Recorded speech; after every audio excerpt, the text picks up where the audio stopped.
Go. Hello, welcome, workers and friends. Welcome back to Working Class Revolt. I'm one of your hosts, Dust James, the Marxist-Leninist truck driver. I'm coming to you live from my humble home in rural North Carolina.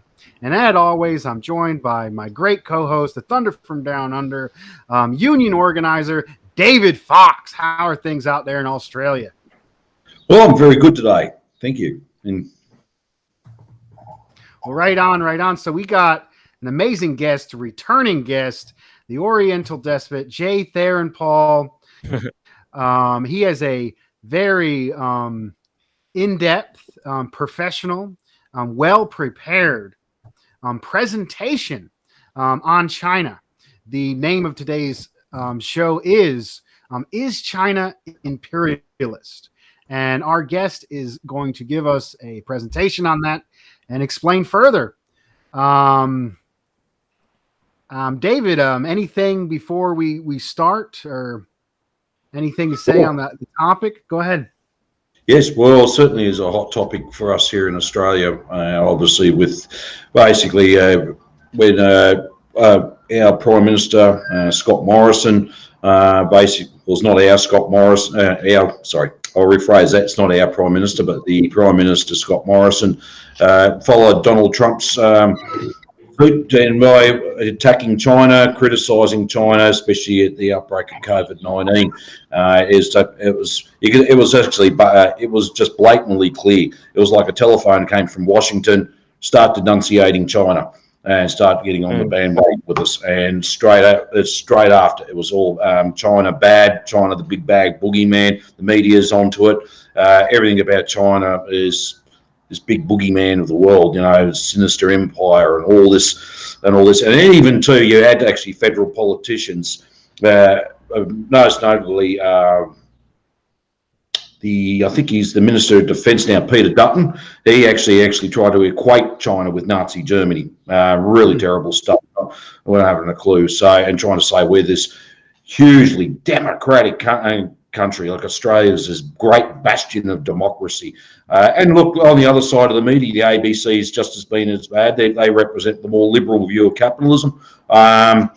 And even you had personalities like Stan Grant and that attacking China, especially the Uyghur situation. He's never been there. And interesting, when he was talking about Western liberal values, it was the same Western liberal values that nearly wiped out the indigenous population here. So where Stan Grant, just for those of you I don't know him, I think he's an associate professor, but he's also a media commentator on the ABC. He's also Indigenous as well, and talk about people being bought off.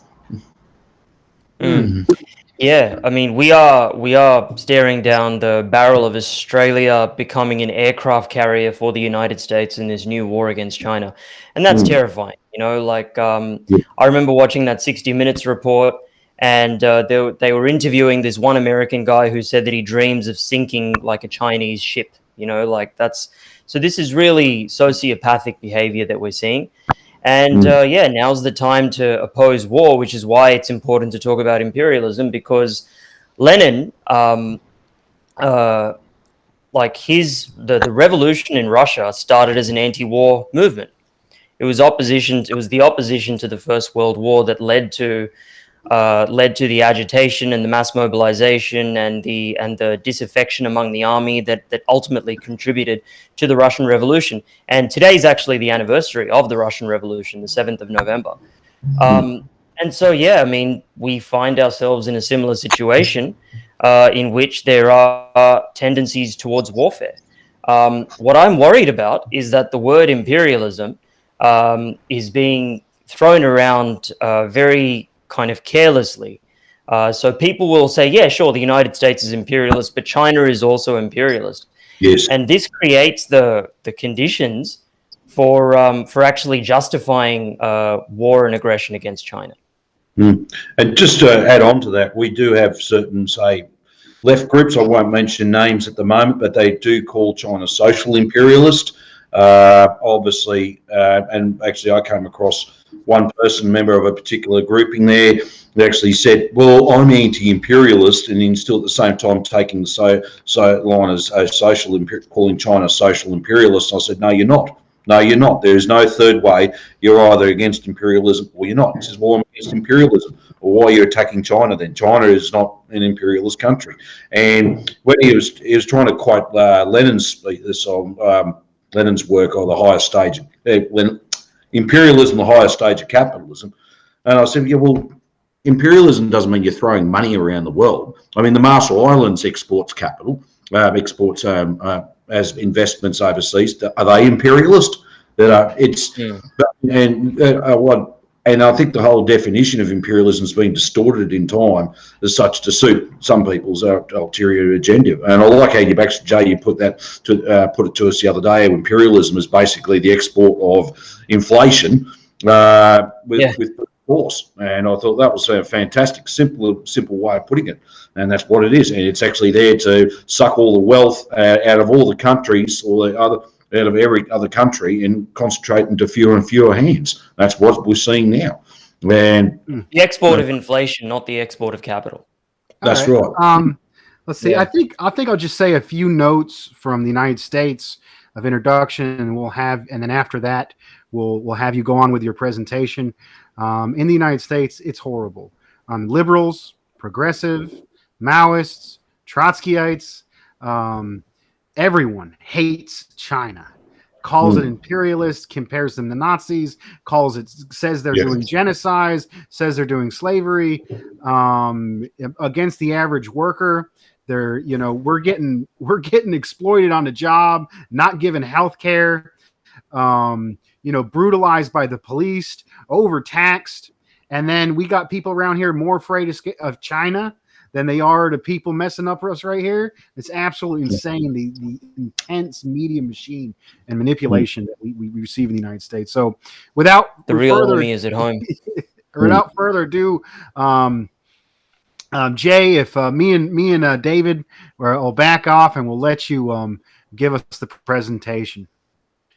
Sure. So I recently had a paper published in the World Review of Political Economy, which is associated with China. It is a Chinese journal, and the title is "Why China's Capital Exports Can Weaken Imperialism." And the reason I chose this title is because it's counter to the dominant impression of imperialism. People think of imperialism as the export of capital, and that's because of definitions that we've inherited from John Hobson and also Vladimir Lenin. So I actually argue that it's the other way around. The Chinese capital exports weaken imperialism, and I go through deductively about how you can come to this conclusion about what imperialism is.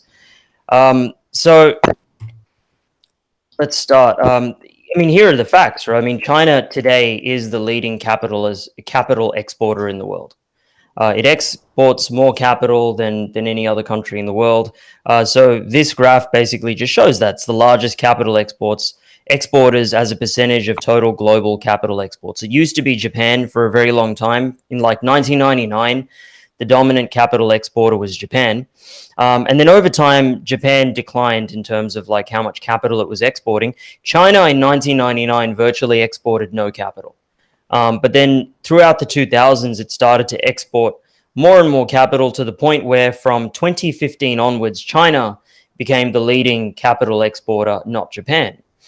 And it's just a fact. That Sub-Saharan Africa today is the second fastest growing region of the world, and that's largely because of investments that have come from China. There's also technology that's being transferred from China, and the value of China's overseas investments in construction combined since 2005, it exceeds $2 trillion. And there's 304 billion invested in Sub-Saharan Africa alone. So overseas investment since 2005 is 2 trillion. 304 billion of that is in Sub-Saharan Africa alone.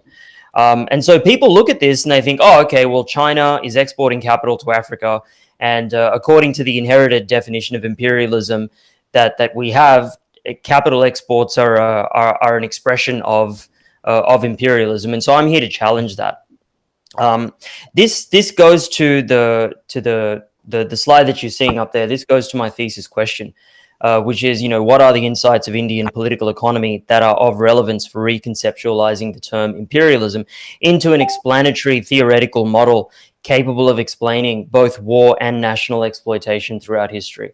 And so it was through looking at the contributions of Indian political economy, beginning with non-Marxists like Dadabhai Nauroji here and R.C. Dutt, whose work was then, picked up by Indian Marxists after them. So the very reference to Indian political economy I got from E.M.S. Namboodiripad. He was the first chief minister of Kerala under the undivided Communist Party of India.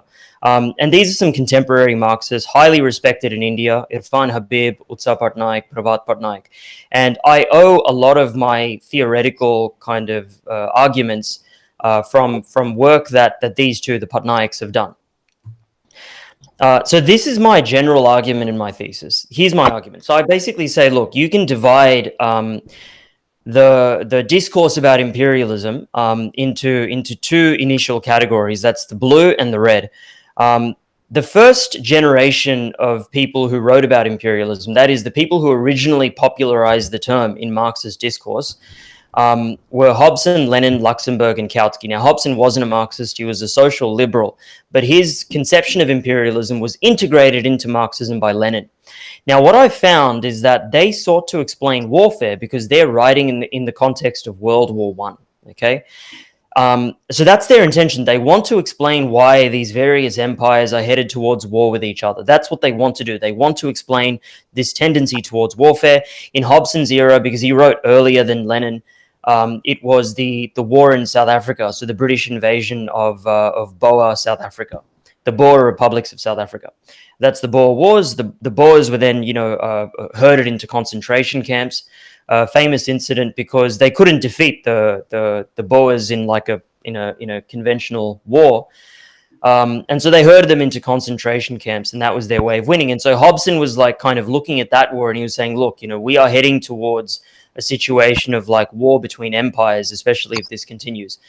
The problem is that although this blue category, the original theorists, although they sought to explain warfare, in their theoretical model, I maintain that there was no space for national exploitation. There was no theoretical room for national exploitation. However, in 1920, Lenin redefined imperialism as national exploitation. So you have a contradiction within Lenin. Lenin in 1916, the model of imperialism that he presents has no theoretical room for national exploitation. That's my claim. But in 1920, he explicitly redefines imperialism as national exploitation. So the idea that imperialism, the version of Lenin that has no national exploitation, that's the version that says that imperialist powers export capital. But in 1920, he redefined imperialism as national exploitation explicitly, right? So what do we take? Do we take the definition from 1920 or from 1916? Well, if you want to be true to Lenin, then what somebody says in their later life supersedes what they said in their earlier life, correct?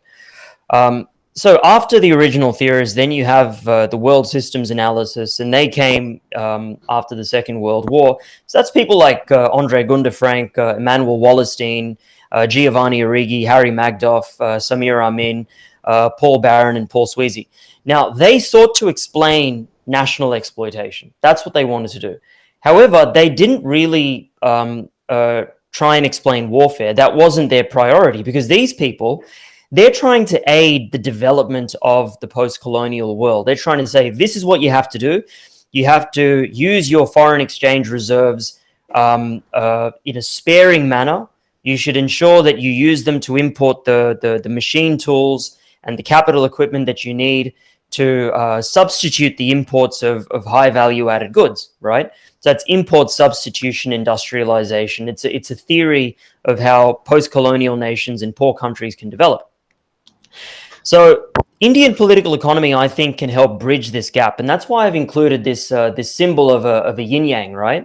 Imperialism has to do both. Imperialism as a theory, it has to explain how the peacetime systems of national exploitation develops tendencies towards warfare. Okay, so what I'm taking from the original theorists is the attempt to explain warfare. What I'm taking from the world systems analysts, the world systems analysts, is the explanation of national exploitation. So we're trying to do both. We have to explain national exploitation and warfare. And I think Indian political economy offers many very important insights that help to bridge this gap. That's the argument that I'm making. So, what did Lenin mean by imperialism? Did you have any questions before I moved on? No. Everything makes sense? Okay. So, what did Lenin mean by imperialism? This is what I'm saying. There are two different Lenins, right? And we have to recognize this.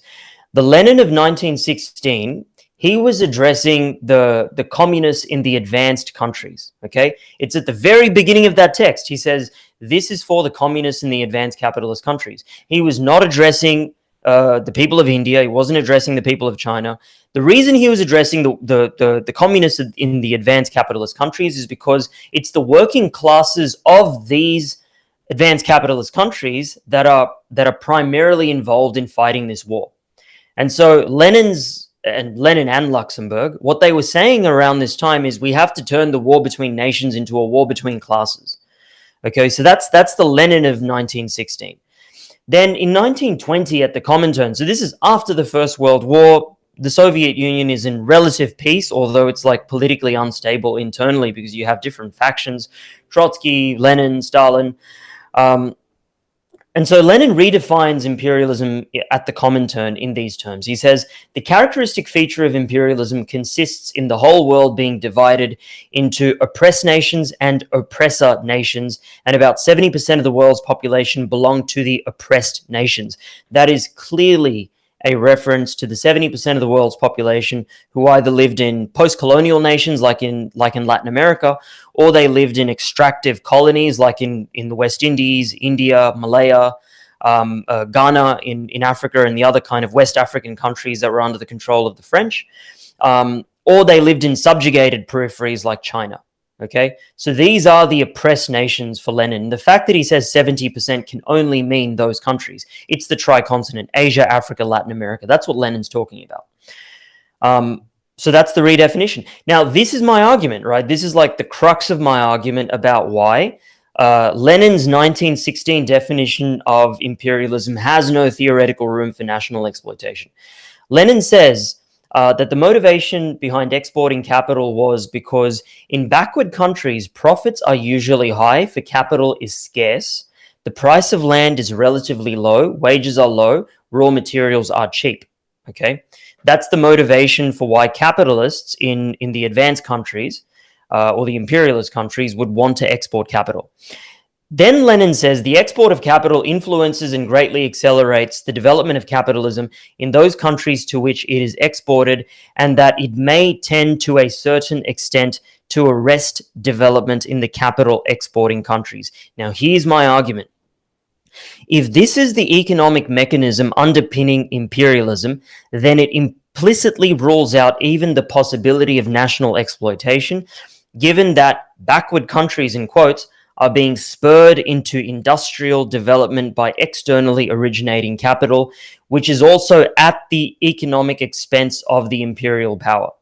Okay, so this does not explain India's situation, right? So did Britain export capital to India, which then accelerated the development of capitalism in India? No, the opposite happened. India deindustrialized under Britain. There was capital... India was robbed of its capital, right? So India was actually forcefully exporting capital to Britain, right? And then Britain was then exporting that capital to countries like Australia, the United States, Canada, Argentina, New Zealand. So these countries were the beneficiaries of capital exports from Britain. But the reason why Britain could export that capital to begin with is because it had a large colonized, extractive periphery comprised of nations that were included in the sense that their wealth was included into the British Empire, but they themselves were excluded from the benefits of the development that comes from that wealth. So that's my argument about Lenin. So Take it or leave it. So just to clarify, this is like Lenin's idea of inter-imperialism in World War One. Basically, you've got two different, let's just say you've got two sides in World War One to simplify it, the Allied powers and the Central powers, right? They both have capitalist classes. They both have working classes. And so Lenin is basically saying, instead of the working classes on both sides turning their guns on each other and then shooting each other and killing each other and dying in the trenches for their respective capitalist classes, why don't the workers on both sides overthrow their capitalist ruling classes? And that way you can kill two birds with one stone, right? Revolution kills two birds with one stone. You can end the war, that's number one, and two, you can have socialism, right? My argument is that the arguments that he made about like the export of capital, it implicitly rules out national exploitation, because the argument that Lenin is making is that imperialism is bad for the working classes in the imperialist countries. He's saying the reason why your ruling classes are going to war overseas is because they need to seize control of territories around the world so they can export capital to those territories. And the reason they need to export capital is because they don't want to raise your wages, right? They don't want to invest domestically at home because they know that profits are going to be lower. And this is a debate that you see coming up, you know. So whenever people say, oh, Lenin's not relevant to what's happening now, I mean, this is part of the reason why Donald Trump got elected, right? You had people in the United States saying, we don't like the fact that our ruling classes are exporting capital to China and to all of these other countries, right? We would much rather that the US capitalist class invest domestically in the American economy, right? But the reason they won't do that is because they don't want to pay Americans decent wages. They'd much rather take advantage of cheaper labor overseas, right? And so there's a direct parallel between the type of people that Lenin is appealing to in his 1916 text and the type of people that voted for Donald Trump. We have to recognize that these parallels exist, because that way you can actually go to like a Trump voter and you can say, well, you know, there's incredible parallels between what Lenin was saying and the reason why you voted for Donald Trump, right? Now, this is not an endorsement of Donald Trump. My argument, I mean, I'm sure, Dust, you agree with this, right? Like, the people you have to win over are the people who voted for Trump, right? Because they are the people who suffered from deindustrialization. So, moving on. This is more relevant to my thesis, but I guess I can bring it up here. The study of warfare, that is asking the question, what are the original causes of war? It's a very old tradition in the study of history, and it goes back to Thucydides, or Thucydides as they pronounce it in Greek. And he said it was the rise of Athens and the fear this instilled in Sparta that made war inevitable. And today we find ourselves in a situation where it's the rise of China and the fear that this instills in the United States, that some say, people like, like the Hawks in particular, they say, oh, war is absolutely inevitable because China is a rising power. So capitalism versus imperialism. This is something that a lot of Marxists struggle with. So one question that I often ask Marxists who disagree with my conceptualization of imperialism, I ask them the question, what's the difference between capitalism and imperialism? And a lot of them, if they've read Lenin, they will say that imperialism is the highest stage of capitalism. I disagree with this. Okay, if you take Lenin's 1920 definition of imperialism as national exploitation, then imperialism cannot be a stage of human history. So first you have the capitalist stage of human history, then you have the imperialist stage of human history, rather, imperialism is the highest stage of capitalism. So you have the capitalist stage, and then imperialism is the highest stage. And this stage is when revolution is imminent. You know, that's the way that Lenin used it. And it's understandable in Lenin's context, right? He is trying to get the workers of Europe to turn the war between nations into a war between classes. That is his objective. It's a noble objective, and we honor him for that, which is why I have Lenin on my hat. The difference, so my argument is that capitalism and imperialism, it's like an intersection. I'm an intersectional Marxist, the way they use it, right? Imperialism is national exploitation. Capitalism is class exploitation. It's very, very simple. So this is on the left-hand side. This is the the conception of capitalism that we know and understand. At the very top, you've got the capitalist class. They're the exploiting class. And underneath, you've got the exploited classes, the workers and the peasants who have nothing to lose but their chains, according to Marx. Imperialism is when you take this pyramid of capitalists and workers, and that now becomes the exploiting nation.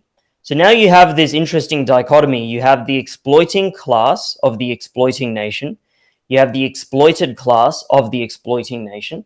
You then have the exploiting class of the exploited nation. And then you have the exploited class of the exploited nation, right?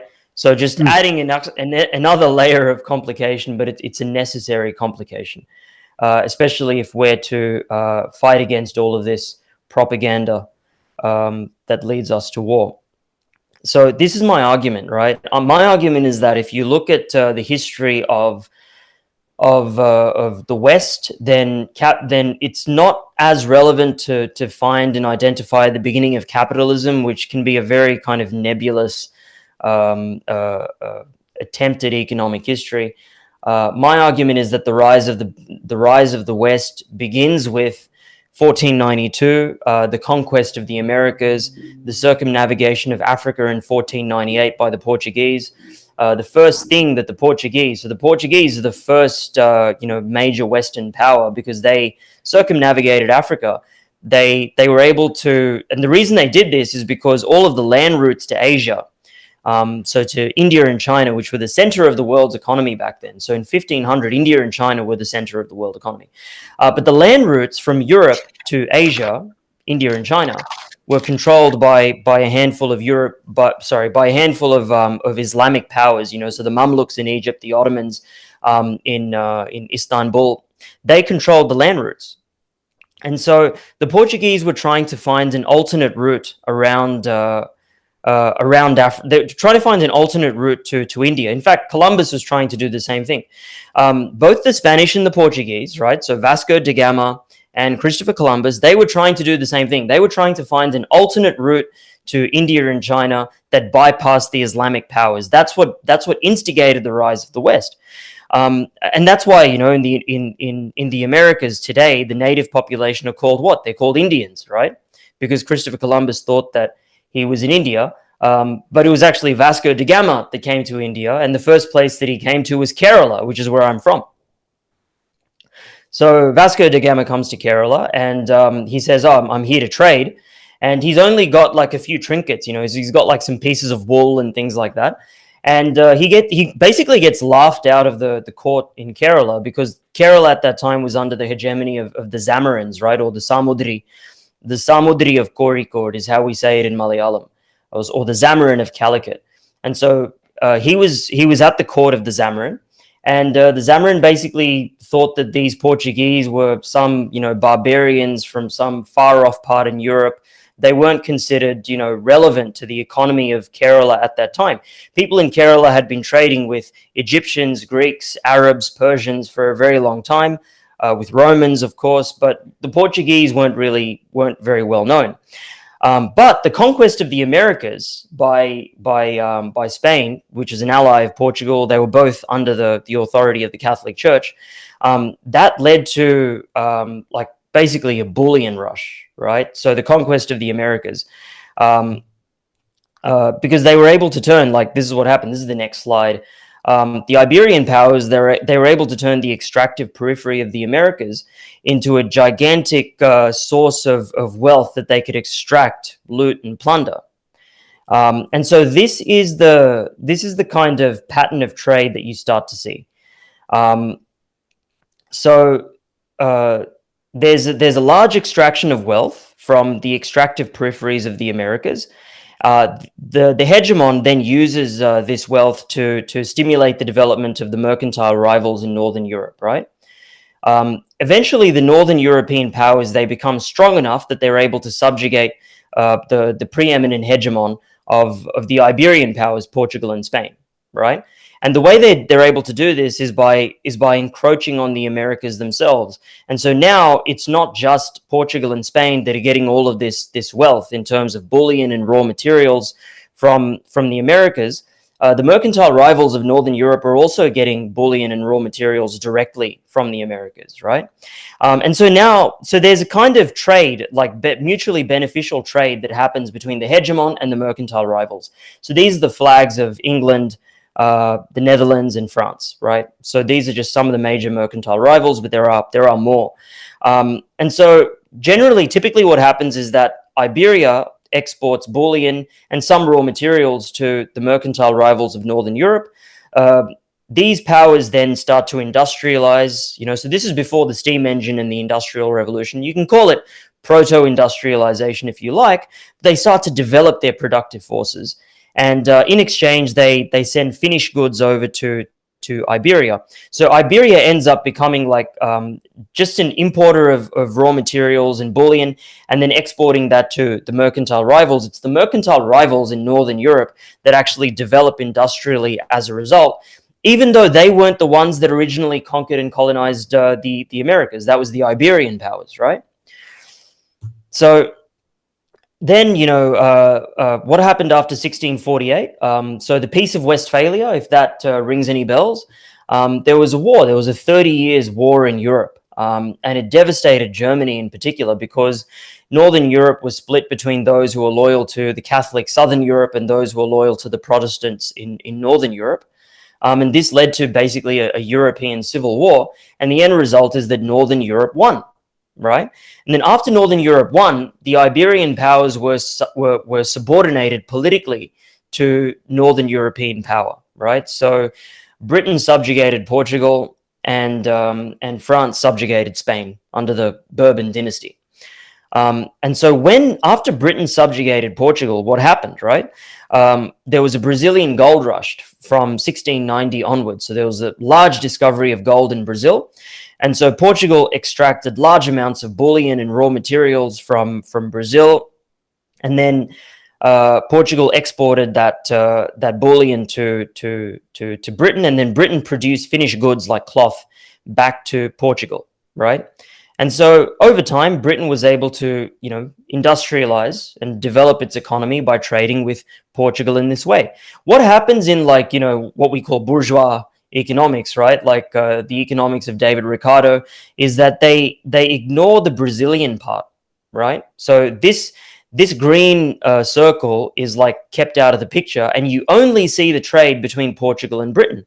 And so the argument that David Ricardo makes is that Portugal should remove all of its trade barriers, because then everyone can specialize, So Portugal can specialize in producing wine. Britain can specialize in producing industrial products like cloth, and then they can have free trade with each other, and everybody wins, right?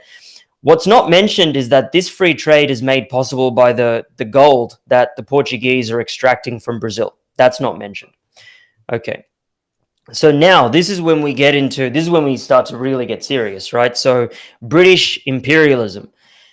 Britain is important in the Marxist understanding of history, because Britain is the first capitalist country. Britain is also the first imperialist country. And so what better vantage point for understanding British imperialism than the perspective of 70% of 70% of the population of the British Empire who lived in India? Okay, because Indians are 70% of the British Empire, right? And India is being plundered from, and so this is a perspective that's worth paying attention to. So it works in a very, very similar way. So Britain is able to conquer India from 1757 onwards. That's the Battle of Plassey.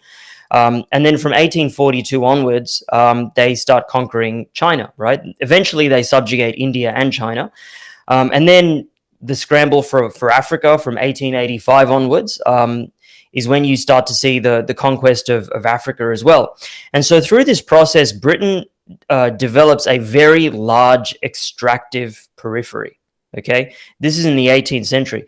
Meanwhile, in Latin America, the people of Latin America are liberating themselves from Spanish and Portuguese rule. Okay, so that's Simón Bolívar, for example, liberator of 6 countries. Panama, Venezuela, Colombia, Peru, Ecuador, and Bolivia. Bolivia is named after him. And that's why they called the revolution in Venezuela, the Bolivarian Revolution. So Latin America is the first post-colonial camp of nations, right? I mean, in fact, you should actually really begin with Haiti as well. So Haiti and Latin America, because of the Haitian Revolution, when the slaves of Haiti rose up and fought for their freedom, these were post-colonial revolutions against imperial powers that were draining these countries of their wealth. And of course, Haiti had this tragic situation where even though they fought for their freedom, they were obliged to pay compensation to France for the loss of property in the form of slaves, right? So this is how so returning to British hegemony, this is how it works. Britain would extract goods and capital from the extractive periphery, and they would then export goods and capital to their mercantile rivals, so that's countries like the United States, Germany, France. And then these mercantile rivals would export finished goods back to Britain. So you have pretty even trade going on here between the hegemon and the mercantile rivals. It's mutually beneficial. Britain exports capital. Britain gets a return on that capital. With that capital, the mercantile rivals are able to industrially develop and then export finished goods back to Britain. Now, what happens is that over time, Britain starts to deindustrialize as the hegemon relative to the mercantile rivals. Okay? And so the mercantile rivals are industrializing, Britain is deindustrializing. And all Britain has to export is money, right? Is paper banknotes that are allegedly backed by gold. Now, that entire game falls apart after the First World War because Britain can no longer sustain a gold standard. And so in 1931, they end convertibility of their currency to gold. Okay? And the reason that was happening is because they could no longer extract, they needed more and more goods and capital. They needed to squeeze the Indians and the Chinese and the Africans for more and more wealth in order to balance their trade deficits with the mercantile rivals. Okay? And that's what I argue. These are the economic conditions that create the underlying conditions for war between the hegemon and the mercantile rivals. Now, obviously, Britain is going to find it easier to fight Germany than they are to fight the United States. I mean, the United States is separated by the Atlantic. Britain's already been bruised by trying to resubjugate the United States. I think the reason why they call it the White House is because, the British burnt it down and they bleached it white or something like that. And so, yeah, this is like what leads to the contradictions of World War I, right? Hegemon rival contradictions is what I call them. It's also important to remember here that where was I going with this? Oh yeah, right. I was reading M.N. Roy. M.N. Roy was an Indian Marxist. He was very close to Lenin, Stalin. He didn't like Trotsky very much, and he, well, I mean, what can we say? But he was he wrote in his memoirs, he was writing about his interactions with a lot of these old Bolsheviks, right? About the debates that they were happening after the debates that were happening after the First World War and after the revolution. And he said that a lot of Bolsheviks were of the opinion that the next major conflict is going to be between Britain and the United States. And so M.N. Roy chimes in, he says, no, that's not going to happen. If anything, the United States is going to inherit hegemony from Britain. And they're going to be on the same team, and they are going to try and limit the growth of European powers, right? So countries like Germany in particular. So he was right about that. So moving on. So now you have the era of US hegemony. So because I know I've said a lot, is there anything that you'd like to ask or before I move on?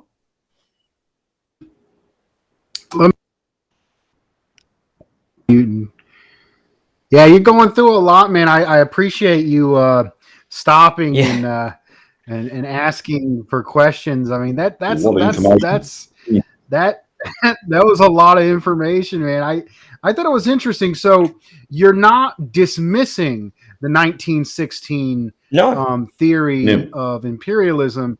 You're taking a component of that and moving it into this period of imperialism, which is more deemed by the exploitation of oppressed nations. Correct. Yeah. So I'm saying that the 1916 definition of imperialism was relevant for Europeans. It was relevant for the countries of Europe that were at war with each other. Yep. That's what it was relevant for, and Lenin makes it clear that his text is for the communists of the advanced capitalist countries. But see, actually, what's interesting, because you can see how scientific socialism is developing from the time of Karl Marx and Engels, when Britain was industrialising at the industrial proletariat, through there of the 1800s through to the Second International, through to Lenin's time. He developed Marxism further. We coined the term Marxism-Leninism, or scientific socialism, and now we're seeing it develop even further. Well, right up to the current era of 2021, what imperialism is, and it's always remember that Marxism is not a dogma. Okay, it's actually a guide to action. That's what it is. It's a guide to action. It's not a dogma. And that's actually, that concerns me with a lot of, and there's a lot of good comrades out there too, but they get a little bit dogmatic. And I'm no saint. That happened to me too at one stage, but I realised we made that mistake. And no, it has to be applied to the current material conditions that we live under. What are they? And what I'm hearing is, although it's a lot of information, this is refreshing as anything, because it's now like, right, this has got a lot of detail, sure, but this is also too, this is not 1916 anymore. This is the year 2021, going into the year 2022. We are now in the third decade of the 21st century. Completely different world from what it was back in Lenin's time. So it is vitally important that we keep up to date. I was looking at some of the comments, and look, I'd say this, look, things are consistently developing. Nothing's static, nothing's permanent. As Caleb would say, A does not equal A. Everything's in a constant state of change. And so last Sunday is different from today, for our time here, for example. So that's why it's vitally important what we're seeing here as well. It's not a one size fits all. All right, that's the blueprint. We have to stick to that. No, things can go on stage. Just one other thing, a little bit of a historical note. You mentioned it with the Spanish and the Portuguese, especially for those of us in Australia, but also around the world. I don't know if anyone ever heard of the Pope's Line. And it was actually a treaty, the Treaty of Tordesillas in 1494, where there was a redivision between the Spanish and Portuguese empires. It was overseen by Pope Alexander VI, I'm led to believe, the Vatican. And what happened? They divided. Okay, Spain, this is all yours. Recognise Portugal, this is yours. And you had to keep it consistent of what they knew about the world back then. The world map is completely different to the world map of World Atlas of 2021. So the world maps of the 1494 were completely different. But when they drew up the line, so for example, here in Australia, they might have known about the subcontinent or bits of it, but where the border of Western Australia is with the rest of the eastern states, that's part of the Pope's Line. And because you had to look at Australia's north, you had Timor and Macau, which was part of China, Macau, but East Timor, that was Portuguese, Philippines was Spanish. Yeah, and I think they had various other outposts there as well. But at the same time, so yeah, for those of us, especially in Australia, if you ever want to know what the border of Western Australia was, that was actually if Australia was occupied by Spanish and Portuguese forces, you would have found WA would have been with Portugal, the rest of the eastern states with Spain. And that's that border. And Kerala, where I was born, has an interesting historical relationship with Portugal. It's one of antagonism, it's one of warfare.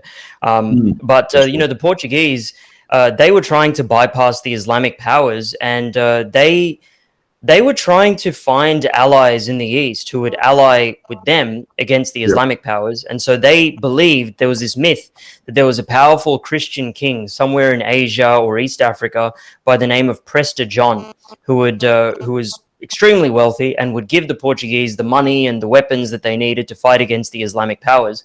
But then the Portuguese were disappointed because when they came to Kerala, they found Christians and they were thrilled about that. But these Christians were not loyal to the Portuguese agenda, So the Portuguese are the first Western power, and actually a Syrian Christian from Kerala. So the Portuguese, initially they came to Kerala, and then my ancestors eventually rejected them. And so I too am not really loyal to the geopolitical and imperial strategies of the West, especially when it's so destructive to the West. So there's some parallels there as well.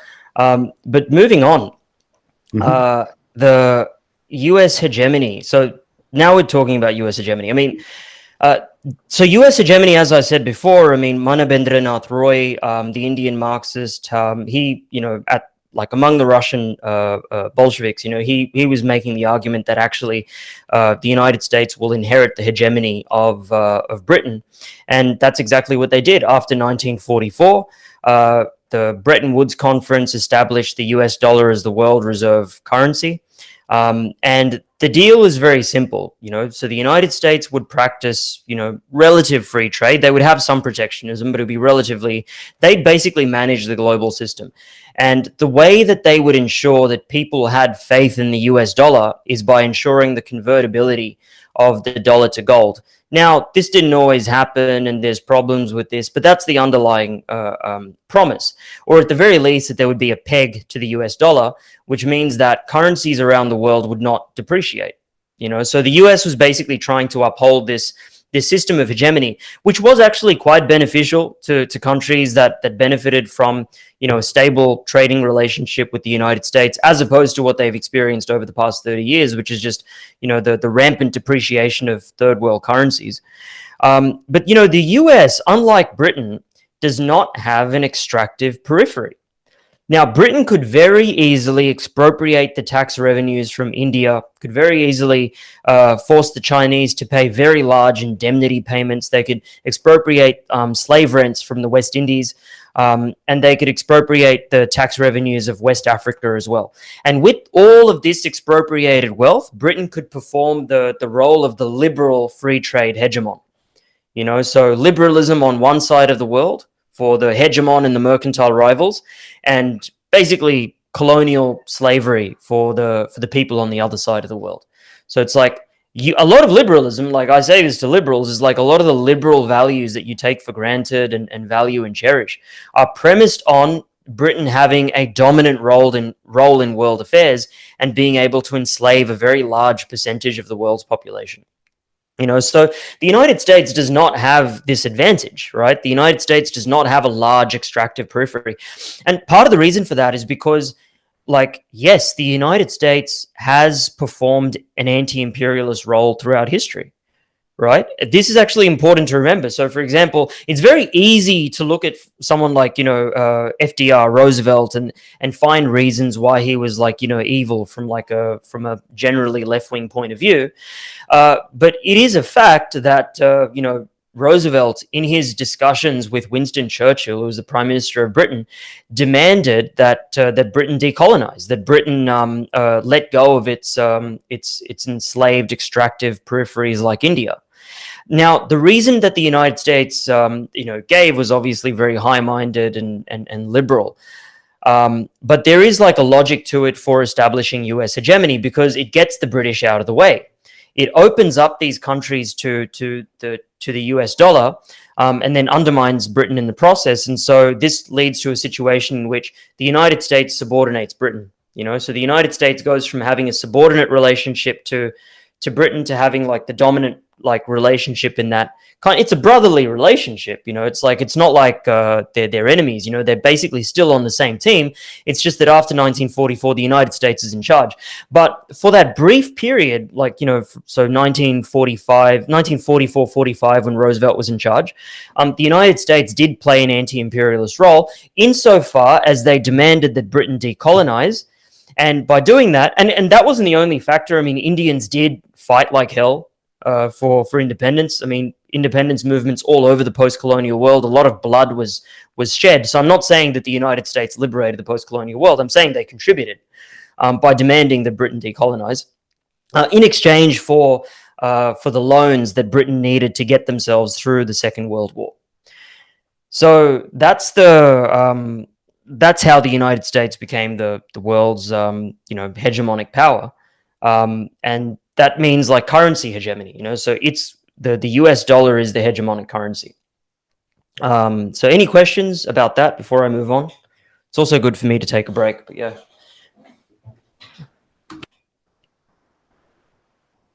Or maybe I should just... I'll get it. No, I'll get unmuted. There we go. Yeah, that's very interesting. I think I like the point you made at the beginning about some of these things that are considered to be nationalist ideas of people getting angry that the monopoly capitalists, the international bankers, and industrialists are exporting capital overseas instead of trying to help workers and build up social programs or invest in infrastructure that would lead to jobs and growth here. That was a very interesting point. And then I'm looking into this further, and you're just oozing scientific socialism, and that's the idea. A does not equal A. You're starting in 1916. You talked about Lenin and differences from 1916, 1920, and then you went all the way back to the very beginnings of capitalism, the very beginnings of imperialism, and you showed the shifts in power in the global material condition. So so we're not even, the show is called Is China Imperialist? And we're not even anywhere close to that yet. First we started with the beginnings of capitalism and imperialism, and now we're getting into US dominance. And I think that was interesting how Britain was kind of like the mercantilist imperialist, where all trade went through them. And that early idea of imperialism where Europe and Britain were the industrialized powers, and the raw sort materials came from that, and then that developed into this financial dominance backed by gold.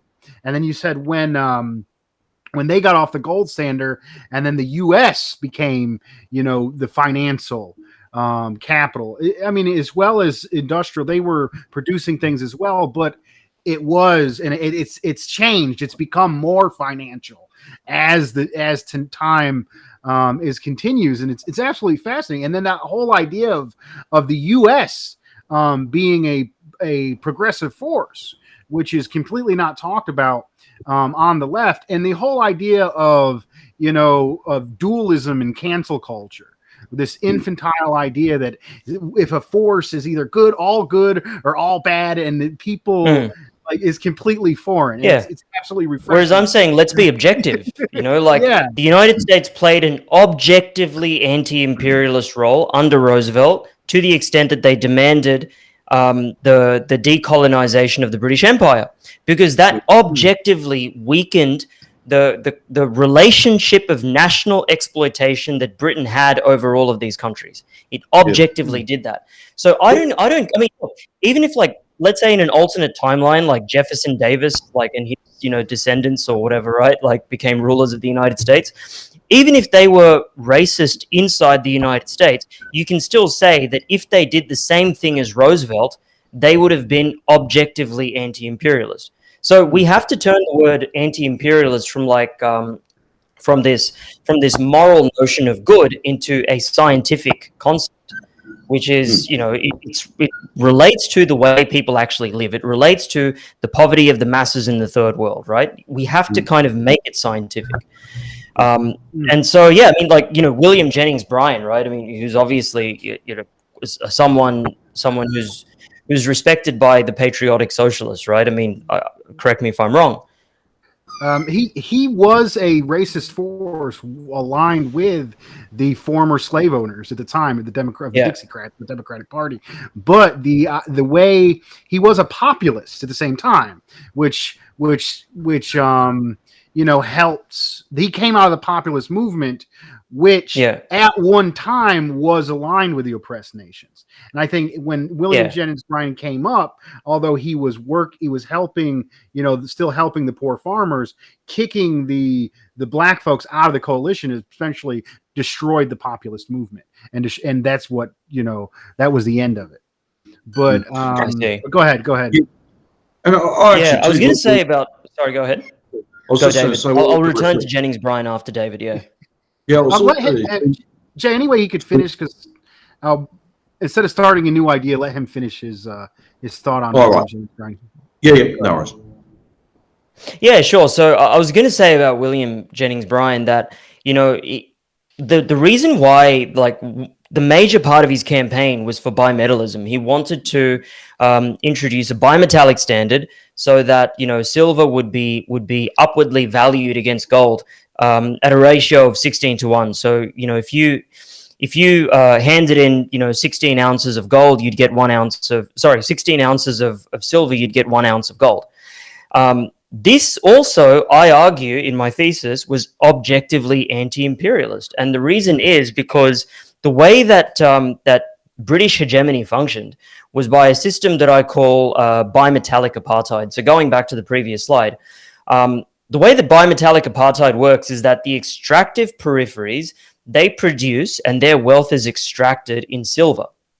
Okay, but then Britain, the British currency is in gold. You know, so India, for example, had to pay its taxes in silver, but then Britain charged India in British pounds, which is a gold standard. So that means that Britain had an interest in the devaluation of silver against gold, which is what happened. So from 1870 onwards, the market value of silver went from around 15.5 to 1. Because that's France used to maintain a bimetallic standard, right? But it went from around 15.5 to 1 to about 30 to 1. And a major reason for this is because of the fact of the drain, like the fact that Britain was draining its extractive colonies and that these extractive colonies ran on silver, which means that countries around the world would dump their silver on the extractive peripheries, right? Because they wanted to escape the depreciation risk that comes with the value of silver falling relative to gold. So in this context, for William Jennings Bryan to say we should remonetize silver again and like bring back value to silver, that would have objectively weakened the drain of wealth from India to Britain, right? If that had succeeded. And what happened in that campaign, right? I mean, William Jennings Bryan was outspent by a factor of 9 to 1 by the McKinley campaign. So his opponent was very close to the banks in New York, who were very close to the banks in London, right? And I think they understood. They said, look, we have to defeat this guy. He's extremely charismatic. He's popular, especially in the parts of the United States that are neglected by industrialization, the more agrarian parts of the United States. And he can win. And so they outspent him 9 to 1. Because they knew, I believe, that the hegemony of the British Empire relied on this system of bimetallic apartheid. So that gold is the imperial currency, silver is the currency that you use to extract wealth from the green, the extractive periphery in green that I have there.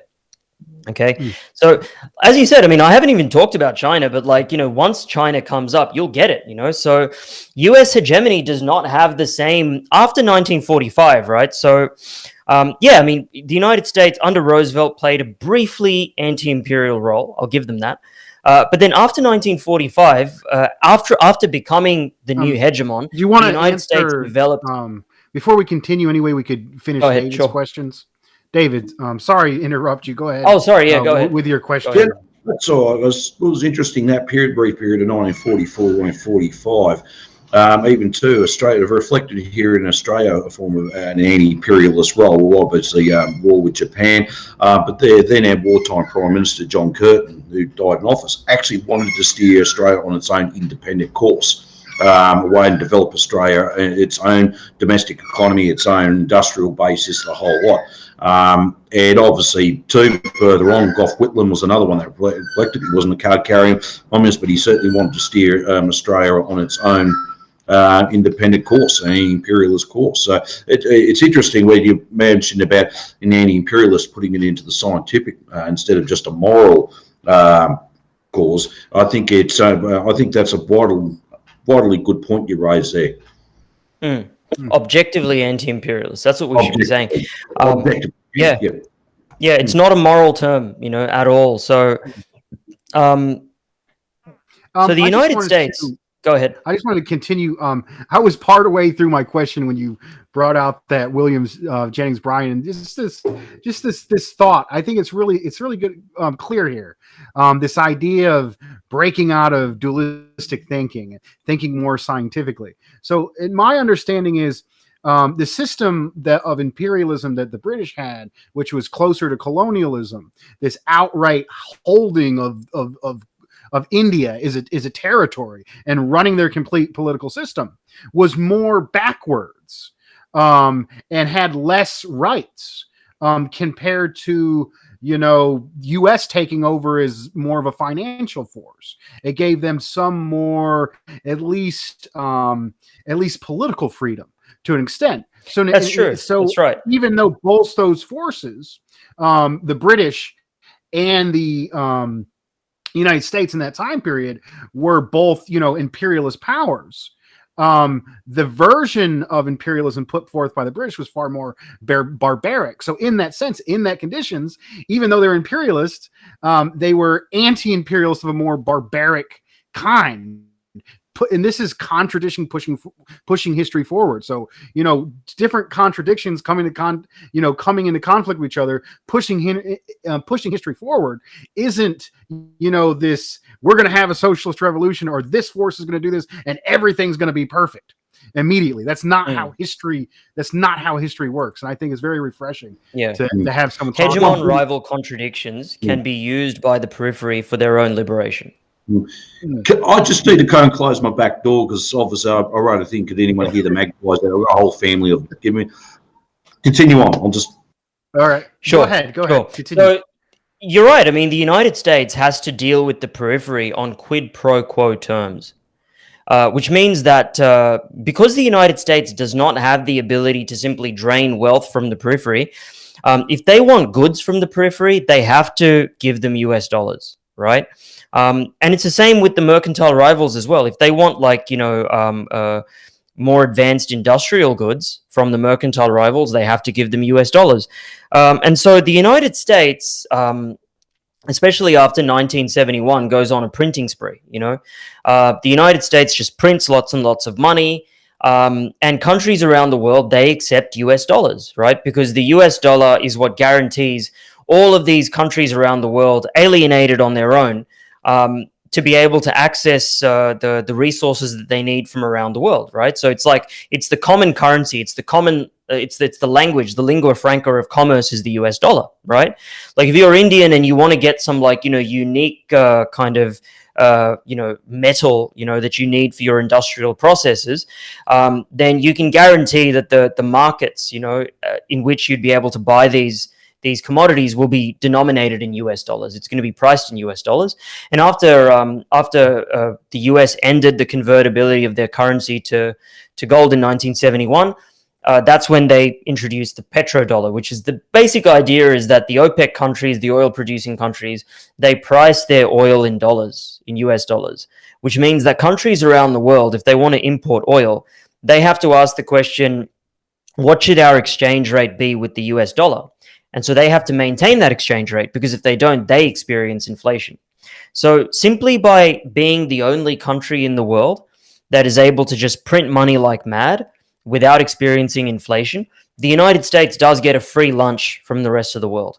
Now, it gets a free lunch from the mercantile rivals, but the thing is, the mercantile rivals are exporting industrial goods. Think about countries like Japan. Think about the East Asian economies, right? They produce advanced goods. But the United States is still getting a free lunch from them because these countries actually do have to go through, technologically advanced production processes to churn out these high value exports like, smartphones and things like that in exchange for the US dollar, whereas the US just has to print the money. That's it. Which is why, we are in like an unprecedented era now, right? Because this year has been unprecedented in the history of US inflation. Inflation has never been higher. I'd say that a lot of the labor unrest in the United States is because people realize that their pay packets are being smashed by inflation, right? And so the US is now running into very serious problems. In the past, they were able to export inflation to other countries because other countries needed the US dollar. But as these mercantile rivals start to grow in strength, as they start to match the technological parity of the United States, then the need for the US dollar starts to diminish.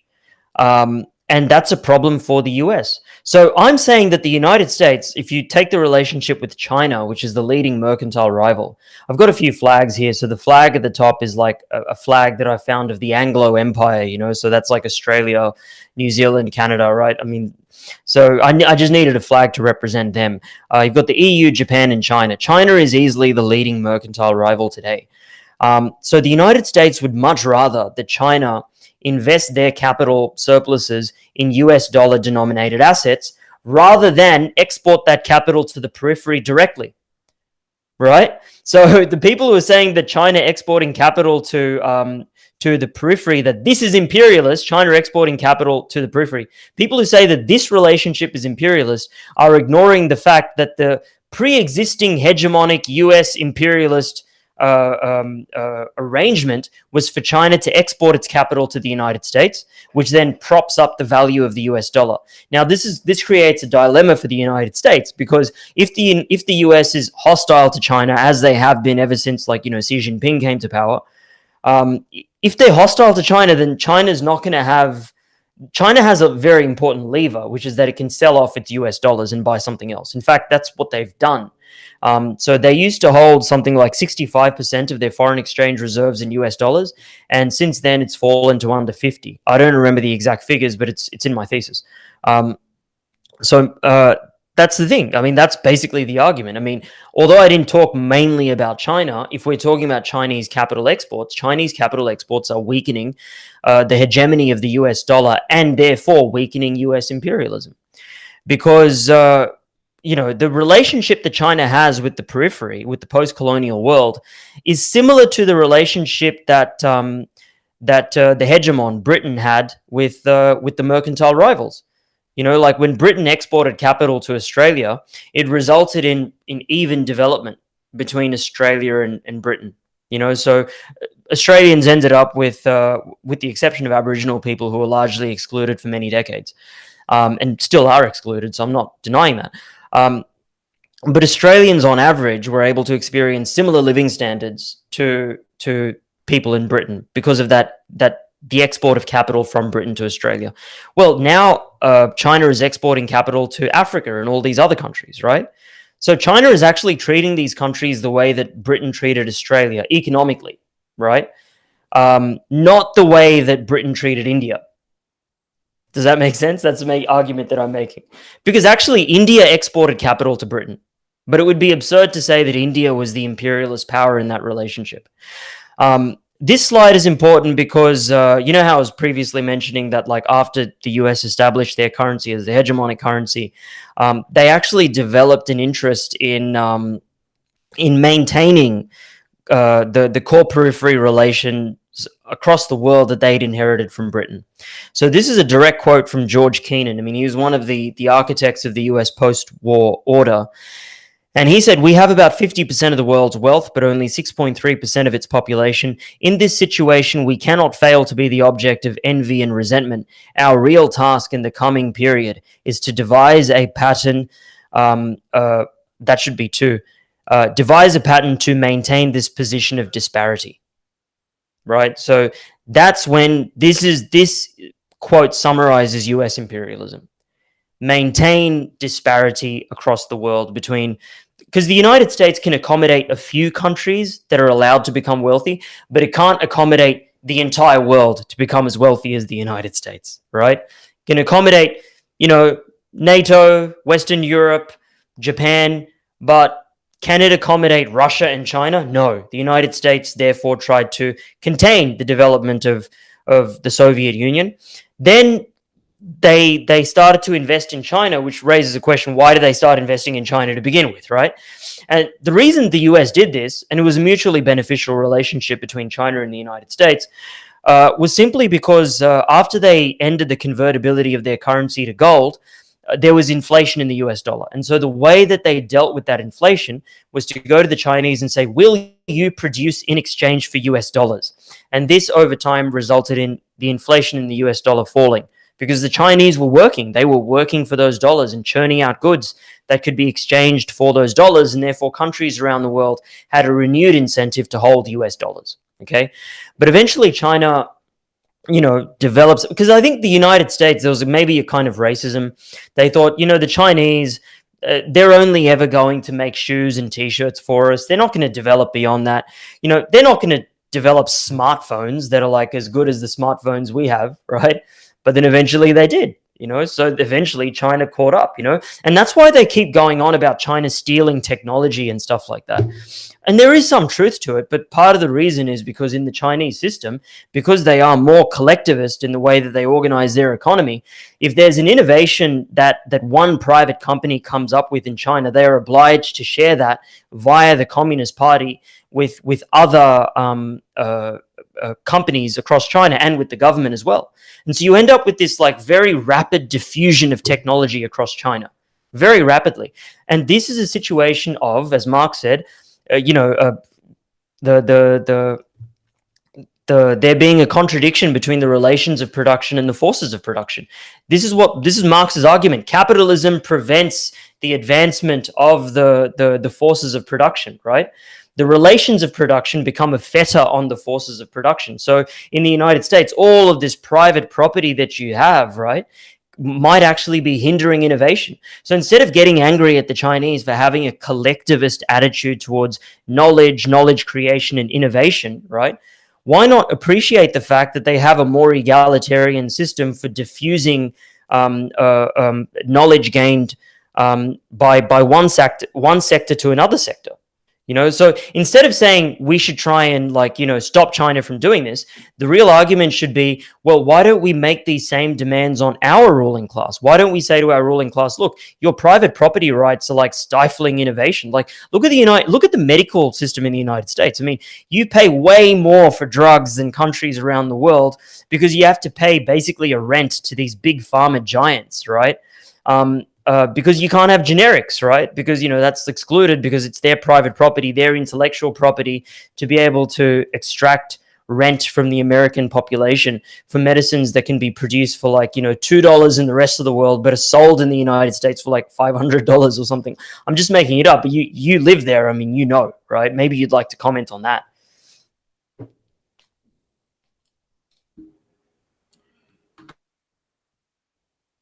You're muted. You're muted. Dust. Whoops. Oh no, we've lost. Thank God. Mm. You're still muted, Dust.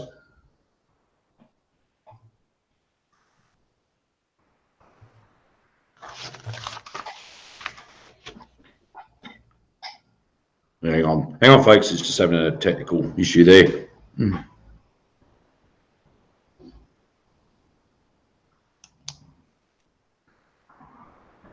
So maybe I'll just continue my point while Dust is figuring out what to do. So I was reading this book by Ishwar Prasad, and he's an economist at the Brookings Institute, and he wrote this book called The Dollar Trap, right? And he basically says, it's striking that so far during 2019, amid all the trade wars, geopolitical tensions, and economic and political recriminations against the US, foreign central banks in aggregate have been net purchasers of US Treasury securities. He then says there's so much turmoil that countries around the world seem willing to pay this huge price in order to protect themselves.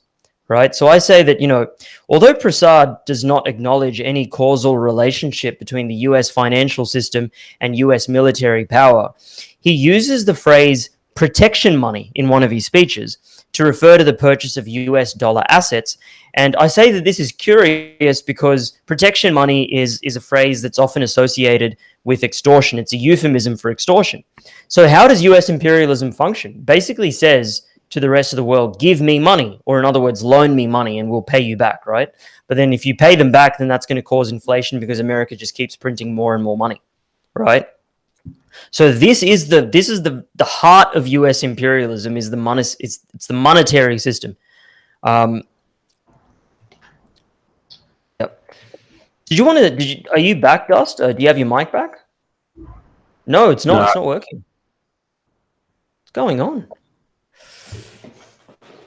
Well, actually, just while Dust do that, I'd actually make a comment and probably actually ask you. I think it would be a fantastic demand. Would you think it'd be actually a fantastic demand that actually we demand that our ruling class forego the we'd have to word it in such a way, but challenge the ruling class of their property rights, because it is a fetter on our productive forces. It's putting a hold on further developing Australia, and I think I know others like Caleb mentioned, Dust has as well. Everything else, it's basically the system we're Can you under. guys hear me? Oh, we Yes. can hear you now. Awesome. Okay. Cool. Yeah. So I was talking about US healthcare, Dust. Oh, did you want to look? I don't know who should go first now, but since David was talking, please continue. Okay. Yeah. So I was just going to suggest, I think there should be a demand, some form of demand. It would have to put a real catchy, shortened version of it. But I think that's something we challenge. Is the property rights of the ruling class is a hindrance on further development of our respective respective economies and that here in Australia and abroad. Yeah, I mean, China, we should actually be kind of using the example of China to say, look, they discipline their ruling class. We should be disciplining our ruling class the way that the Chinese do. Yes, Instead of getting mad at the Chinese for being more successful than us. But Dust, did you want to jump in on the question of US healthcare? Yeah, the question of U.S. healthcare is absolutely disgusting. First of all, just the simple fact that we have a private system versus even a government funded insurance is absolutely disgusting. I mean, they say that because the British were bombed to an extent. And they were actually more in the war. It was part of the war effort to have the healthcare system, and the war never touched here as badly, so it was never a part. But the U.S. has always had this, libertarian, crazy neoliberal, Wild West, backwards system that has absolutely no care of the people, to the extent that it actually hurts the country. Like, you can get, we got factories that will move jobs to Canada because healthcare in the United States costs so much, it actually hurts the industrialists. It's horrible. And then you talk about, growing up under this system. Thousands of people don't have health care. 60,000 people die because of a result of not having health care. And then people that do have insurance through their employers don't want to go to the doctor because of the high copays and the high insurance. So if you have to go to the doctor, even if you have insurance, you still have to pay huge costs of, to use the machines that are privatized. And like you said, it's not only rent on pharmaceuticals, it's rent on all these machines that do all these tests. And it just keeps getting more and more expensive. It's a huge portion of our entire GDP, and very little actually goes into helping the people. It's all this big suction. And then the more they suck out of us, the more they can invest in the lobby groups to continue to keep their power. It's to the point we couldn't even have a public option. Obama was talking about back in the day when he said he was going to, do Obamacare. A large part of it was the public option, where it was just going to be a public insurance company that would compete with the private ones. But even that had to be taken off the table before the negotiation even started, because of the power of the pharmaceuticals. So the United States, it's almost like its dominance and the strength of monopoly capitalists actually makes it weaker and more inefficient in many ways. U.S. private property rights are a fetter on the forces of production. It's like the most basic kind of lesson from Marx, right? And how you just see it manifested everywhere. There's a question for me, by the way. So it's from Luke Buckmaster. He says, Jay, is that how American MMT is supposed to work? MMT, the basic idea of MMT, as far as I understand it, is that the the money system begins with taxation, right? So like the purpose of the money supply is to match the production in the economy. So let's say that you produce like 100 goods in 1 year, then you should have 100 pieces of paper circulating to match those goods. The way to the part of the kind of function of taxation is to prevent inflation. So if you have like a gigantic buildup of US dollars, like in the hands of the rich in particular, then that can cause inflation, because what are the rich going to do? If they've got billions and billions of dollars, they need to store it in assets. They're going to buy up lots and lots of property. The property prices are going to go up. It's going to be unaffordable for a lot of people, which is like a situation that resonates with anyone who lives in Sydney. Sydney is a very expensive city for this very reason, because, people's property has been turned into, our homes are assets, right? And so you have this kind of contradiction under capitalism of people of immense homelessness, even though there's like more than enough housing, right? So MMT, back to that question, the way it's supposed to work is that if you're going to print money, then you have to suck money out, right? Because it's by sucking money out that you're able to control inflation. And so if you're a socialist, then the way that you would kind of advocate for MMT is to say that printing money is not necessarily the issue, right? Because that can actually have an egalitarian effect. You print money to pay higher wages, you print money to invest in productive industries, that also has a knock-on effect to the rest of the economy, and then mass incomes can rise. But then you have to also suck money out of the economy, right? MMT to me sounds like it's living off third world rents by inflating money. To a certain extent, that's true, because the United States is unique in the sense that it's able to, print its imports. It's able to print money without experiencing inflation to anywhere near the degree that other countries would experience inflation if they printed as much of their own currency as the US Federal Reserve does of the US dollar. Right, so that's certainly true. But as a concept, I mean, it can be egalitarian if you're saying that in order to control inflation, we have to take money from the rich. Now, instead of taking money from the rich, the kind of strategy that you're seeing in the United States now is to suppress the growth of other countries, right? So here's a quote from George Friedman. He wrote a book called The Next 100 Years, he's associated with Stratfor. Stratfor is like it's been called the shadow CIA, so it's very close to the American, the deep state, as they call it. And he said the United States has no overriding interest in peace in Eurasia. The purpose of these conflicts is simply to block a power or destabilize the region, not to impose order.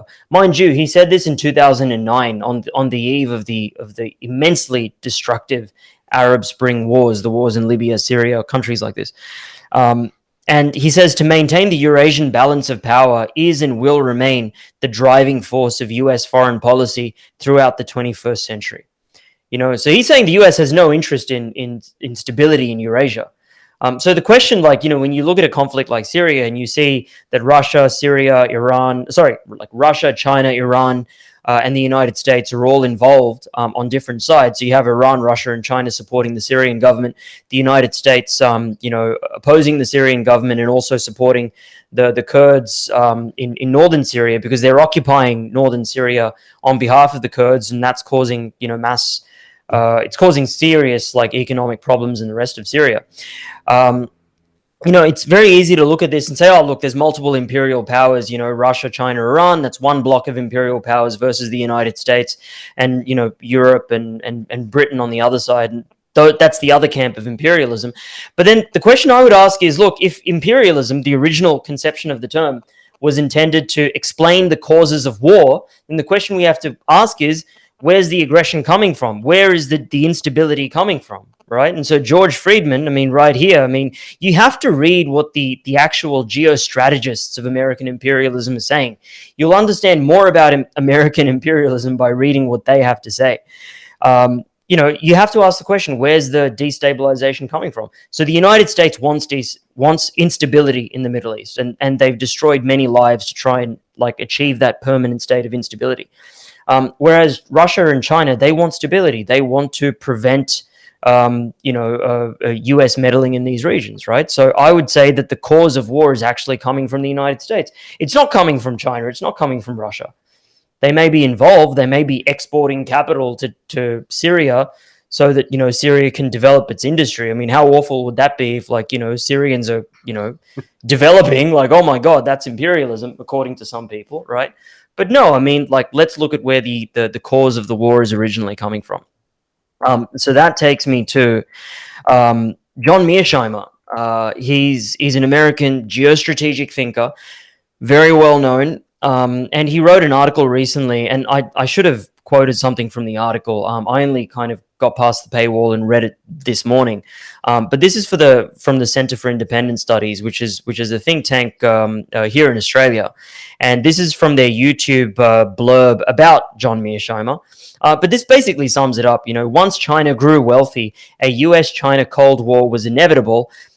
Had US policymakers understood this logic in the early 1990s, they would have tried to slow down Chinese growth and maximize the power gap between Beijing and Washington. So the strategy that the US has, like if Trump's slogan was "Make America Great Again," the strategy of the Cold War against China is "Make China Poor Again." That's the strategy, and the reason the US is doing this is because there is not a serious threat to the financial power of the oligarchy in the United States. It's like, why rob China when you can just rob your own elites? Not rob. I mean, take back what's rightfully belongs to the masses of American people, right, and to the working class. Like if you do that, if you actually redistribute wealth from from the very top to the very bottom, then you wouldn't need to keep inflation under control by wanting to give China another century of humiliation, right? So that's the argument. That's why anti-imperialism, actually benefits the American working class. So I disagree with anyone who says that, the American working class just perpetually benefits from imperialism. There is some truth to that because of the free lunch from US dollar hegemony. That's all true. But the price that you pay for that US dollar hegemony is deindustrialization. It's the fact that all of your primary industries in the center of the country have been completely gutted and destroyed. And the only industries that you have are like, Silicon Valley and banking and like high tech, which can only ever employ a smaller number of people as compared to all of the industry that you used to have, which used to absorb a much larger percentage of the American workforce. And so people are losing their jobs. Like it's actually, a lot of Americans are like less privileged than workers now if they don't have a job. It's like Joan Robinson, famous economist, once said, there's only one thing worse than being exploited under capitalism, and that's not being exploited under capitalism, because that's when you're unemployed and you don't have a job, right? So you're paying for this hegemony through deindustrialization. And Donald Trump was smart enough to tap into that sentiment. And Marxists should be even more adept, even more savvy at tapping into that sentiment. Same with Australia, absolutely. I mean, we have experienced exactly the same thing, right? Yeah. And I'm happy to talk about Australia later if, after a few questions or whatever. Yeah. So, did you want to? Was that the end of your presentation? Was that the end of your presentation? It was, but I'd like to very kind of briefly go over the hegemon rival dialectic to summarize everything. If that's okay, or do we not have... do you want to have a bit of discussion first, or do you want to go straight to your... Yeah. I'd much rather have discussion and then me talk. It's like... Yeah. Okay, that... You're killing it, man. I mean, you're putting it out there, laying it down, man. I think that's beautiful, the way... Well, there was I would actually disagree with one of your images at the beginning. If you bring up those pyramids, those two different pyramids... where imperialism was redefined. And if you look at it, it's not a perfect pyramid. If you look at the one on the right, the bottom, that third triangle, there's many people in that triangle who are far better off than the exploited workers in the oppressor nations. Like that's true. Like some of the richest people in the world. Like I think the richest person in the world was from Mexico for a period of years in telecommunication, because he was used to extract, basically used to control Mexico and extract resources for the benefit of the larger masters on top. And he had it far better off than U.S. workers. So I mean, so it doesn't Absolutely, line up absolutely. I get that. exactly like that. And then I think it's amazing the way you put it. How it's no longer, Lenin's imperialism. I mean, we've gone through these different stages. I mean, I often talk about starting with the 1970s, the deindustrialization of the United States, and the conditions worsening. And also at the same time, the decline of the U.S. hegemony all at the same time. So in this weird, racist, ignorant, or even I would argue that the imperialists in the United States are simply not that smart. And and not only are they not that smart, but the system that they have that they're working in is so barbaric and obsolete and ineffective that they cannot control the short-term profits of their capitalists for the benefit of the long. So that's where you get this conflict between, the more globalist and old school Atlantist banking class and the lower level capitalists, why they're always, kind of going against each other. And the thing is, they can't control their own system. So, I mean, this was the inevitable thing where they allowed to use China for this labor. But at the same time, it caused them to lose their hegemony, and it caused them to invest in the rival and invest in a new system.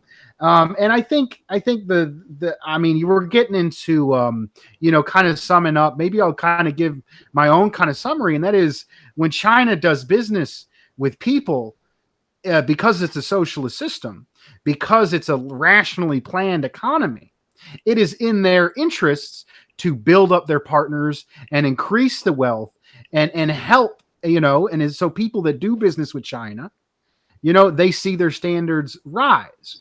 In the United States, because, the Petro Dollar and their form of imperialism, their place at the top means that other countries can't rise. Every dollar that feeds people in oppressed nation takes money out of the monopoly capitalists. And I would argue even every union worker who demands more than they're willing to give is taking money right out of the hands of the war budget and taking right out of the hands of the power of the monopoly capitalists here. So it used to be, before the 1970s or during the 1970s, the height of the labor aristocracy, the U.S. working class was used to maintain imperialism, the labor aristocracy. But now, to the point where they're decreasing and they're going down, it's actually anti-imperialist to fight on behalf of the workers, to fight for them to have more power. And, and this is in direct coordination. I mean, our material incentive as U.S. workers is to support, Venezuela rising, is to support, the Chinese rising. That benefits us and weakens their enemy. I mean, this is the global class struggle. It's no longer capitalist versus worker. It is imperialism and anti-imperialism. And this is I mean, this is, I don't know why it's so hard to grasp. Hegemony. Go ahead. Your currency hegemony, it's useful to have the hegemonic currency, but at the same time, wouldn't it be better if you produced more of the goods that you import inside the United States? I mean, it would create more jobs. I mean, that's the first thing.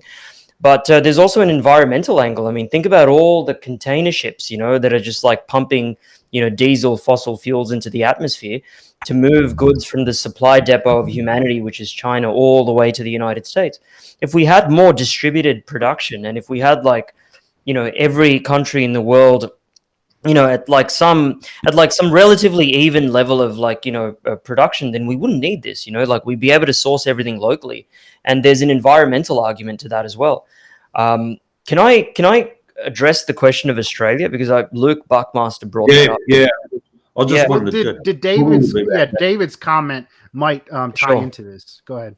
Because It is, and Luke made a mention the same with Australia, and I think with Australia's foreign policy towards China, which is wrapped up in Washington's agenda, you have to recall us or go back to what was then known as the GFC, the global financial crisis. Well, it should have been called a crisis of world capitalism in world economy. Yeah, the fact is, Barack Obama came out with the pivot towards Asia straight after that. So the US economy was basically, the dollar was threatened. And China knew then too, what they did very quickly is corrected their economy and went straight for the rise of Xi Jinping. Or actually, let's not say it was just him personally. Others started to change their policy shift. In Australia here, we had the Prime Minister Kevin Rudd, elected in 2007. He had actually brought Australia's relations, probably keeping very close to China. This didn't fit the US prerogative of the pivot into Asia. So consequently, a call was made from the US consulate to some people within the Labor government and senior Labor figures, and even dare say people like, I'll mention names, Paul Howes, who was then leader of the Australian Workers Union, said, get rid of this man or we'll do whatever. And they said, certainly, sir, 2 bags and 3 bags full, sir, we will do you we'll abide by every command. They did. And of course, overnight, that was in 2010, this happened. Julia Gillard came in, and the first thing she did was onto the phone to the US President Barack Obama. And you could just see the whole salivating that's coming from. She worshipped Barack. It was disgusting. But this is what really happened. Try to blame Rudd's personality and stuff, but and it had nothing to do with that. The fact is, he was steering Australia closer towards stronger and peaceful relations with China. Not trying to, he wasn't anti-US by any means, but he just did that, and that was a big no-no from Washington and etc. and all those others back in Washington. So what we saw here in Australia, and then it was this gradual aggressiveness and decline further and further for the Australian working class here. So we didn't just arrive at this overnight, and I have to correct myself. It wasn't just because of Donald Trump coming out open slather, but mind you, Scott Morrison, he just basically got his orders to do this. But the fact is that this was a gradual thing over the past, say, about 10 or 11 years to fit this whole policy to pivot into Asia. So this is right. And what the frightening thing is, we are used as that part of that pivot, as the aircraft carrier, the launching pad for an attack on China. And the fact is, I know for a fact, I think even ask most people, they might have criticism of China. But the fact is, at the end of the day, they don't want a war with China. They know full well we'll be completely gone. We do not want a war with it. So then there's a contradiction there itself. Sorry, over you. Jane.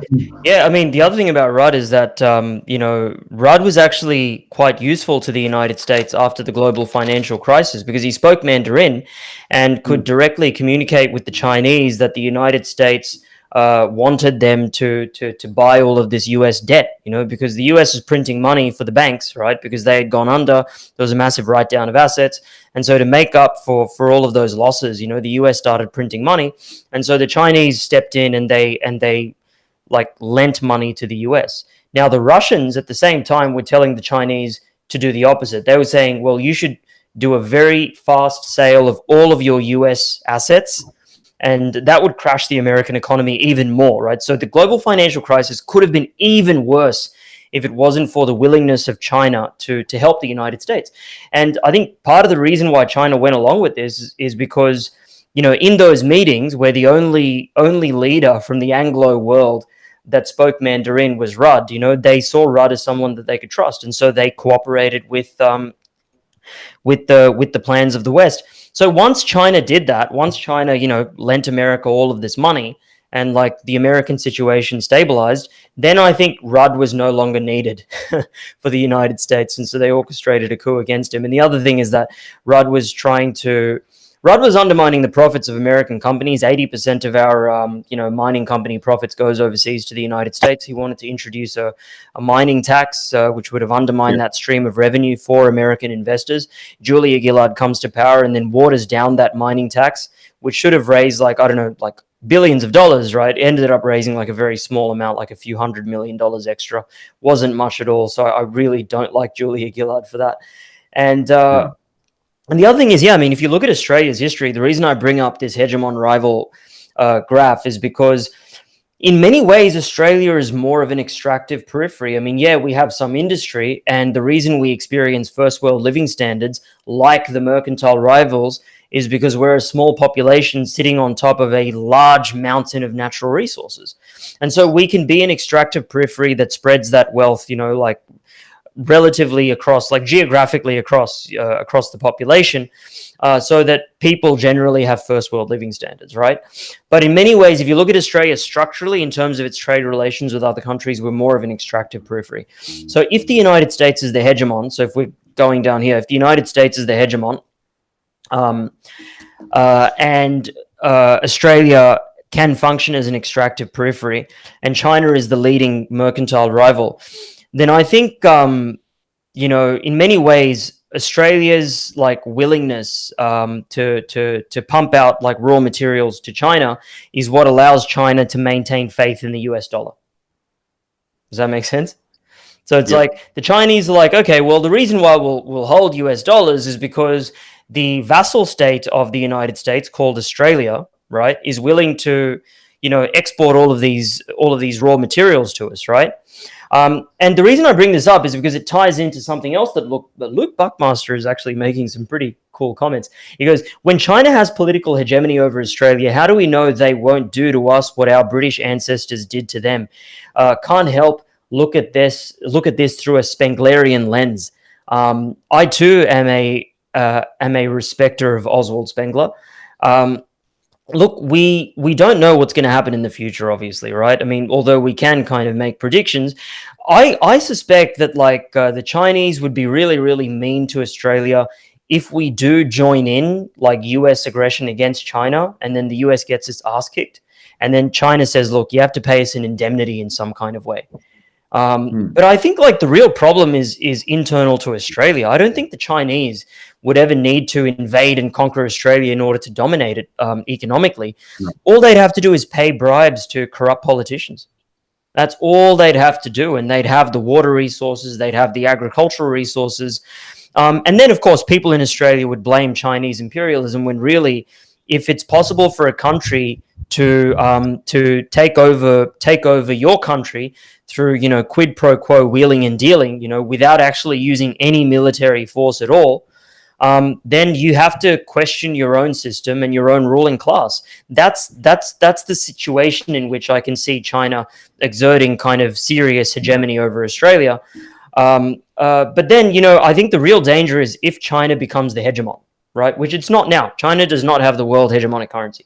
If it does become the world's hegemon and has the hegemonic currency, and if it does start to deindustrialize the way that the United States has, and if as a result of this deindustrialization, China finds it hard to balance its trade deficits with other countries that have been stimulated into industrializing because of Chinese capital exports, if all of those conditions are met, then China will have the same interest in destabilizing other countries to prevent them from developing so that they can maintain their hegemony. Under those conditions, I can see the Chinese being as bad as the United States. But we're not at that stage of history, right? We're at the stage of history where the hegemon is bullying China, and we're joining in on the bullying, right? Which means that if China does defeat the United States, then, well, we've sided with the aggressor in the eyes of the Chinese. And that's a position that I would not want to be in. I would like to interject just on that question. I think the question is, I would take the question as more ludicrous of a statement, because, the reason why the United States sees necessary to hold back history, to maintain its dominance by holding back others, is because of the backwardness of its system. And because China's system has a government which has popular control through a 90 million member party, and they're able to organize their economy, invest in the long term, they're not going to revert to these backwards ways of doing things. I mean, they have the ability to not choose that, and I would believe it's more in their material interest not to do that. It's in their material interest, and they have the ability to develop further win-win trade. I don't see a scenario where that would be possible given their more advanced system. Yeah, I can see that. I'll give you a perfect example of that. Like I think I don't know when, it could have been about 10 years ago, China executed this top business leader because he was like exporting baby formula overseas, and it killed some kids in another country altogether. And he was found guilty of replacing the necessary chemical with some deadly chemical because it was cheap or something like that, and for a combination of greed and incompetence, right, led to deaths in another country. Now, the way that the Chinese legal system works is that if you're a Chinese citizen and you commit a crime anywhere, you are liable under Chinese law. So if you go overseas and commit some crime and you come back to China, like, the Chinese will punish you for it. It's not like that in the United States. Like US corporate criminals can get away with doing things in third world countries and not be punished when they go to the United States, right? So there are things, I agree with you, Dust. I mean, there are aspects of the Chinese system. The fact that working class people in China have a lot more structural power over the state, and the fact that the capitalist class is far more disciplined, can mean that China can prevent capital from leaving the country to stimulate the development of another country, thereby deindustrializing in the process, right? Like, China can prevent that from happening. And yeah, I mean, you may be right, but we don't know what the future holds. I mean, it could be the case that in 50 years from now, there's a capitalist led counter-revolution that substantially qualitatively changes the nature of the Chinese state. We don't know, but we have to deal with what we see, and what we see is a China that's not aggressive, a China that's friendly with countries all over the world. I mean, it does have border disputes. I'm not denying that. It's got border disputes with India, which is a zero-sum conflict. It's got issues with Vietnam. All of that's true, but it's not actively underdeveloping or draining wealth from any other country. Right? It's actually like exporting industrial development. So I don't see it today, but maybe in the future, who knows? I really respect your answer. It's completely scientific. A does not equal A. Things change, and we got to apply things to the current circumstance. Go ahead. Go ahead, David. Yeah, and I think for us here in Australia, and I was just talking to Jay before, but you're offline there for a sec, Dust. I think this is a very good demand about actually challenging the property rights of our ruling class here, because it's a hindrance. It's stalling our growth here for Australia and further development. And when I'm hearing from workers, blaming China this and jobs going to China and everything else, look, position I was thinking through, I think we all have a good think about this. It says, we should actually take the stances. We've got no issue of China developing further and raising its living standards, industrialising, etc. We should be a win-win cooperation. We should be doing the same here in Australia. When people say, bet the cost of Australian jobs and that, no, we've got no objection to the development of China, not at the expense of Australia, obviously, but we should be doing direct demands. We want we want to develop our industries. We should have a proper steel industry, car industries, and you name it. We should have it and have a strong domestic economy, etc. Instead of this whole export-driven competition crap we hear all the time, we should be developing it. And also, too, the question is well, China owns Darwin Port. Oh, they own these water rights and that. Well, then who allowed that to happen? Why do we sell it to them? Why do we do it? Who allowed that to happen in the first place? And it's not down to either party, because they're both the same. They're both the two cheeks of the same arse. So, basically, I think we've got to understand it's the system itself, and in the ruling class, we need to challenge it and just say no. Look, we should be saying there should be no foreign power at all owning our ports or our water or anything like that. It should be back into public ownership. So why the hell have we got any private hands in the first place? We should have our own Australian national line, our stevedoring, and all our transport should be national, publicly owned entity, not from our railways, even some of the road industry as well, but also too, what the hell's our shipping? Our shipping is not Chinese, it's actually owned by Greeks and various other nationalities out there. So it's really got to be, that whole thing has to be challenged, and I think I sort of see in Australia, and unfortunately, it does happen in this country. The race card's pulled out as well, and that we should be saying, no, let's stop fearing China. Let's get back to trying to get our demands off our ruling class. Australia has just been, its political development has been sabotaged by US meddling. I mean, the Whitlam dismissal. Whitlam wanted to nationalize the mines, which at the time were valued at $5.2 trillion at that time in 1970s. So you can only imagine what they'd be valued today, and so US meddling got rid of him. US meddling also got rid of Kevin Rudd. And so, it's actually the US that's keeping Australia backwards. It's not China that's keeping us backwards. I mean, we are responsible for the decisions that we make with China. We have to be adults here. We can't blame the Chinese for being good businessmen. Yeah, exactly.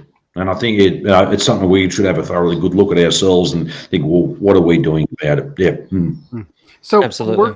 We're coming up on 2 hours. Jay, if you want to go into if you want to go ahead and finish your conclusion, and we'll have a brief discussion to end. Sure. So, the cycle of currency hegemony, that I've observed, it operates in the following way. There's a hegemon, which stimulates the development of its mercantile rivals. And the reason it can exercise hegemony in the first place is because of the wealth that it extracts from a periphery. Eventually, the mercantile rivals become strong enough to challenge the hegemon. These are hegemon-rival contradictions. And that's the situation that we find ourselves in today, with the United States as the preeminent hegemon and China as the upcoming mercantile rival. And if we really want to oppose the upcoming war, we have to make suggestions. So one of the things that I've suggested is that because the US has dollar hegemony, that if, for example, a pro-working class populist political force were to take power in the United States, what they should say to the Chinese is, how many of your US dollars are you willing to destroy in exchange for what geostrategic concessions?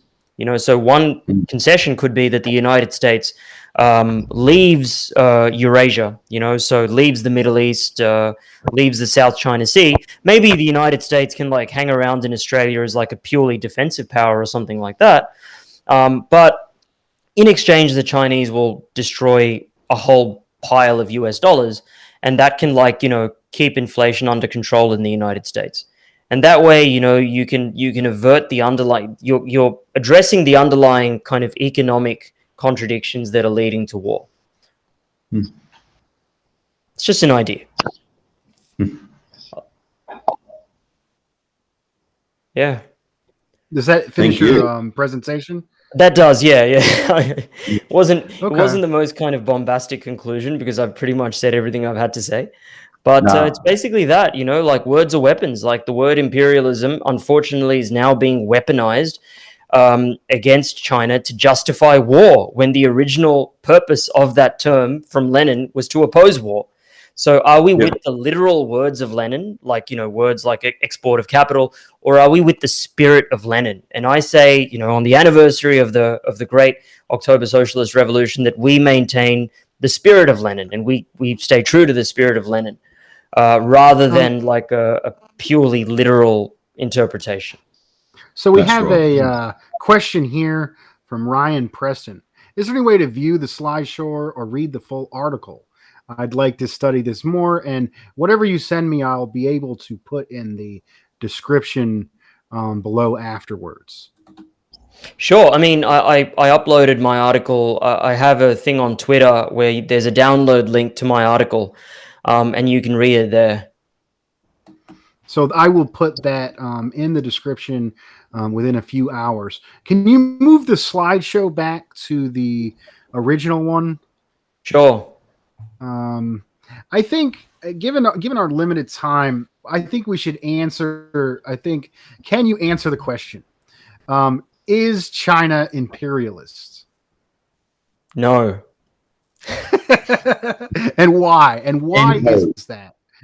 And why is that? Imperialism, if imperialism equals national exploitation, as per Lenin's 1920 definition of the word, then imperialism equals those attempts by states to maintain the economic advantages that were won and established by violence in the past. So imperialism equals the attempt to maintain the core periphery relations of national exploitation. The US, as the hegemon, has the interest in pursuing this strategy of trying to maintain those relations of national exploitation. China does not have those interests. China is actually weakening the core periphery relations of national exploitation by choosing to export capital to countries across the world, particularly across the tricontinent, Asia, Africa, and Latin America, instead of simply lending money to the US to prop up US dollar hegemony, which China had a long history of doing. Powerful. If anybody in the comments wants to ask a direct question to our guests, that'd be great. David, any further questions? I think, well, no, I don't actually have any further questions now. I think we've got quite a lot of detail there today to take in. And look, thank you very much for coming onto our show too. I think that was a brilliant discussion. It had to be said.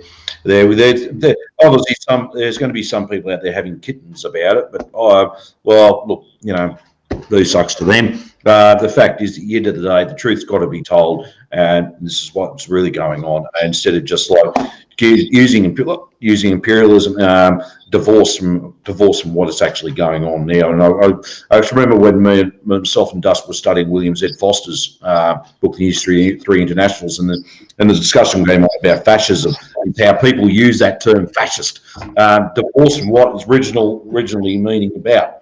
And great book too. I highly recommend that to everyone.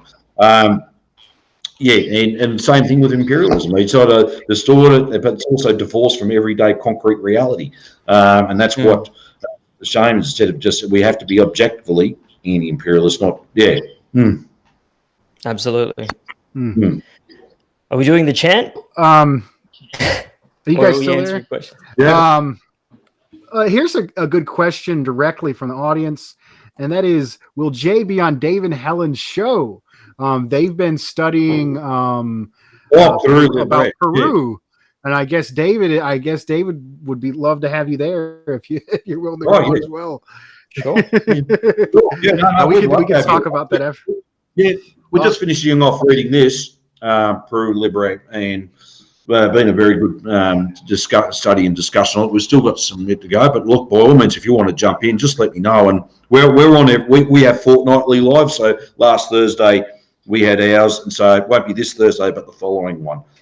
So we have those fortnightly. But yeah, by all means, I'll send you an invitation if you'd like to be involved. If you need a copy, let me know. Mate. Yeah, I'll send that through. All right. So I think that was a good closing statement from David.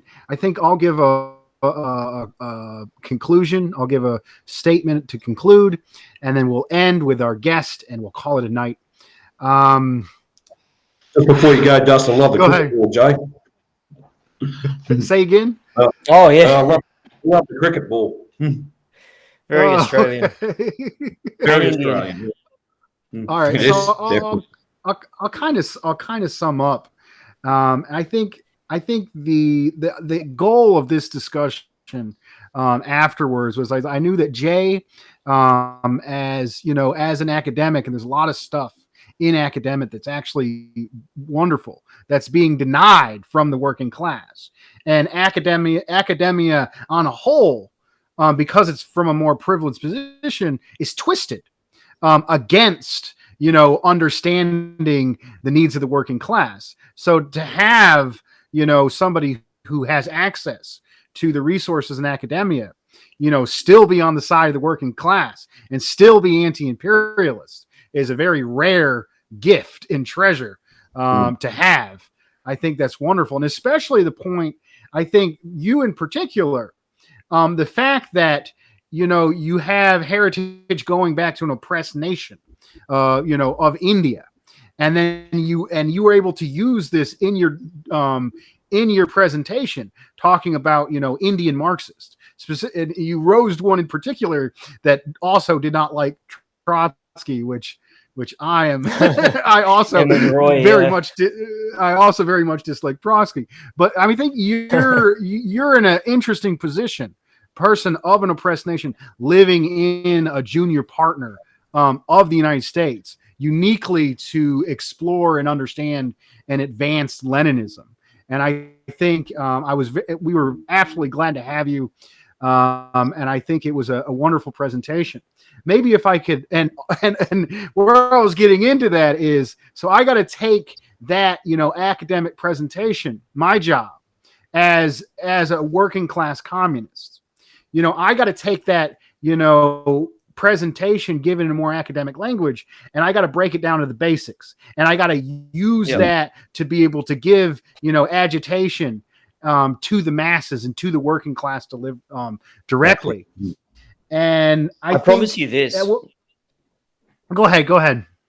I promise you this, that like anyone can read my PhD. If you've graduated high school, I promise you my PhD is very readable.